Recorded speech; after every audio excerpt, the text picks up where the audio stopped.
Early in the morning, I went to the church. I found a girl at the bench. I told the ones who were there, whom does she want? They told me that they found her there, and she was still there. I drove my car and parked it. It was like she was on the phone, not even turning on to me to look. I sat in my car, gazed at her. It was like she was busy. I sent someone saying that go tell her, whom does she want? One day he told her, she rose to leave that place. I wanted to tell her to get into the church.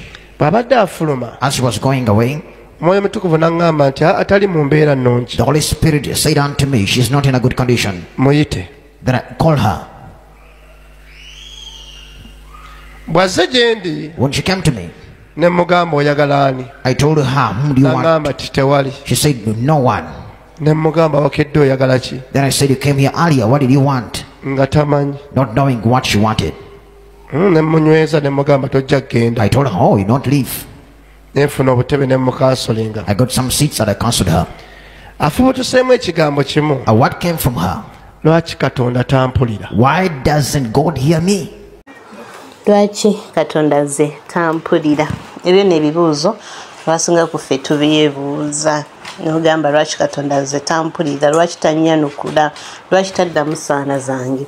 Naye ng'ekituufu kiri nti ekisooka tetumanyi Katonda bw'ayogera. Tetumanyi Katonda bw'ayogera, tuzze tubyogerako nabadisako wano Pastor Vicky, Pastor Tom, nga bonna babagamba engeri Katonda gy'ayogeramu.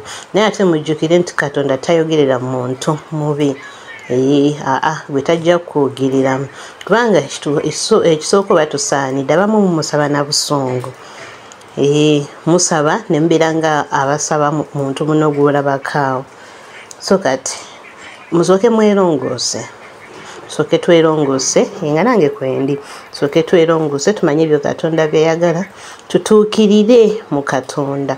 Okutuukira mu Katonda na YouTube yaliyo wanino videos ezo weziri eza Pastor Vicky nga tusomesa okutuukirira mu Katonda, weziri wansawo nazibateekerawo. Kati nolwayo Pastor Byonga ze okubanga atugamba obanga atunyonyola Katonda ayogera atya. Kwe ina tamanyi Katonda bw'ayogera.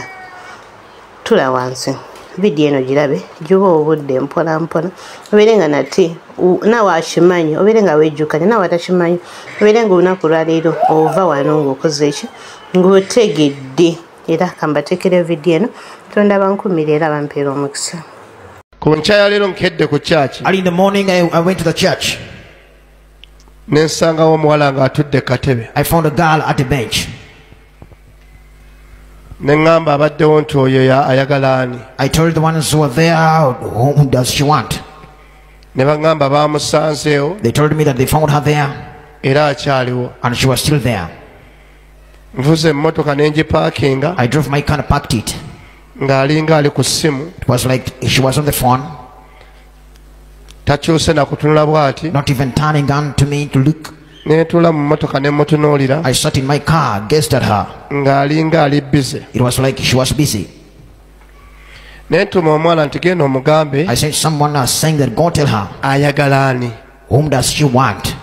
One day he told her, she rose to leave that place. I wanted to tell her to get into the church.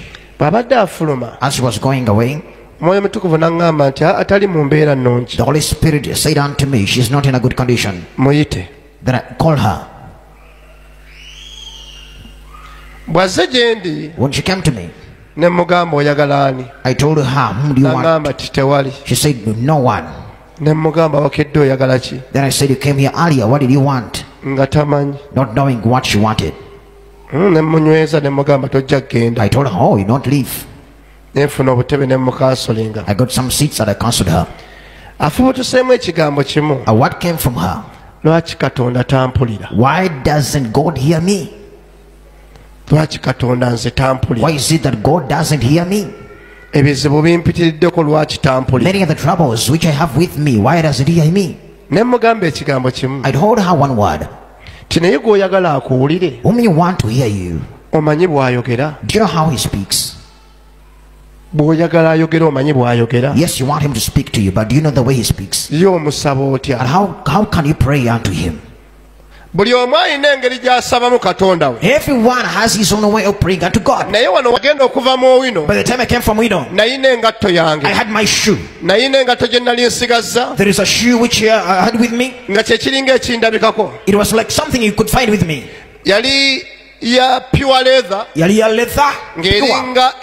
Eringa eddiba nga liringa ery'enswaswa. It was like with the skin of a cobra. Ng'eriko layini bweziti nirungi. Beautiful lines with it. Nga bwe ngiyimirizaawo bwenti. Whenever I would stand with it, nkubaganya buli kiramu kyonna. everyone would admire me.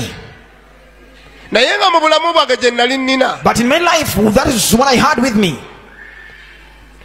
Nga malala gonna ebirala byonna sina kwenkwatiza bantu malala. The pride which I was with, naye nga teri mu kigere yokka nga yendeetera okwewanika. it was being brought by the shoe which I had with me. Bwe nkuwa obujulizi nti abo bannyambye ennyo. When I give the testimony that they have been of much help to me, wamma ddala bannyambye. truly they have helped me.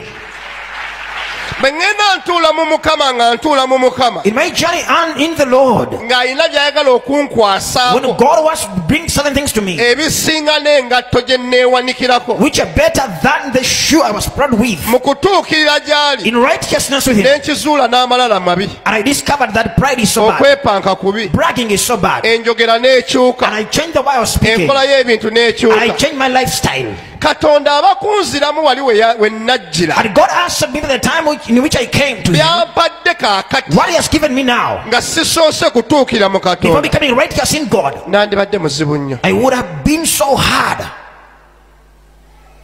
lwaki omutuukirivu amuddamu? Why is it that he answers the righteous? buli w'otuukirira mu Katonda. Every time you're righteous buli with kintu God, kyonna okulembeza in Katonda. everything you bring him byagenda first. azimba ku bulamu When he bwo. goes on building your life, totandika kubisinza. you don't want to worship him. osigala osinza Katonda. You stay worshiping God.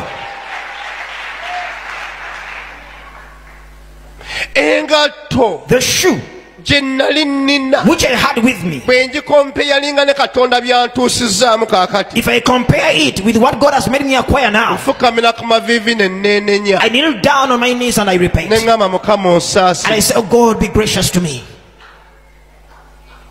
naawe nkuddamu You olwaleero. too, I'm answering you today. nga Katonda agenda okuddamu. When God is going to answer you, paati gy'erina okusooka ku bulamu bwo. the part which you must first do in your life kutuukirira mu to Katonda. become righteous with God. kigaliyo amakanisa There are churches, nga takolagana na kanisa ya munne. when the church doesn't relate with another church, ne w'omusasulira pulogulaamu ku leediyo. even when you pay for a program on radio, oba ya saawa nnamba. maybe for an hour, agimalako ng'akolokota munne. can complete it when it is blackmailing the friend. kati wano abatuukirivu abaddibwamu. Now, the righteous, Nze nyinza okugamba. I can say, Katonda yamuwadde message. it's God has given him the message avume Eden Miracle Center. to abuse Eden Miracle Center. abatuukirivu bakoowola Mukama. The righteous call the Lord, n'awulira okukaaba kwabwe. and he hears their call. naye ate bw'oba osomya 34 essuula. But when you read the entire chapter of 34 Psalms, otegeera olugendo you lw'omutuukirivu. get on the journey of a righteous person. atuuka ku ddaala Reaches a level ng'alina waayita. when he's going through ng'ategeera Katonda. something, knowing God. nsomerako Zabbuli